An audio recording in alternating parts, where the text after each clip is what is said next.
लवारी शरीफ में शरपस्त कब्जा खोरन खिलाफ शहरन जो एहतजाज रोड ब्लॉक नारेबाजी।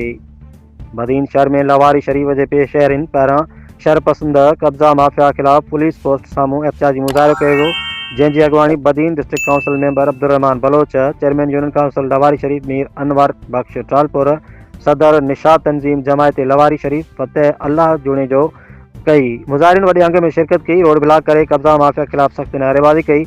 एहतजाज कंदड़ इल्ज़ाम लगायो तारिक ट्रालपुर, असलम कुंभार, अता सिंध यार गाडी, नजमुद्दीन गाडी, फिरहान अबड़ो, रशीद गाडी ऐं अरफान बागरानी सरकारी ज़मीननि ऐं प्लाटनि ते कब्ज़े जूं कोशिशूं करे रहिया आहिनि। मुज़ाहिरीन जो चवणो ताज़ो सरकारी ग्राउंड ते नाइट क्रिकेट टूर्नामेंट मुनक़द करण यार्ड में कब्ज़ो करण जी कोशिशि कई पई वञे, जेका हरगिज़ क़बूल न कई वेंदी। एहतजाज कंदड़नि deputy commissioner Badin SSP Badin खां फौरी नोटिस वठण जो मुतालबो कयो त शरपसंद अनसरनि खिलाफ़ कार्रवाई करे कब्ज़ा ख़त्म कराइनि। ॿी सूरत में एहतजाज जारी रहंदो। ॿिए तरफ़ एसएचओ बदीन अनवर लिगारी धरणे वारे हंधि पहुची अॻवाननि सां ॻाल्हियूं शुरू कयूं, पर सूरत हाल जे हल बाबति का बि वाज़े अॻु भराए अञा ताईं न आहे थी सघी।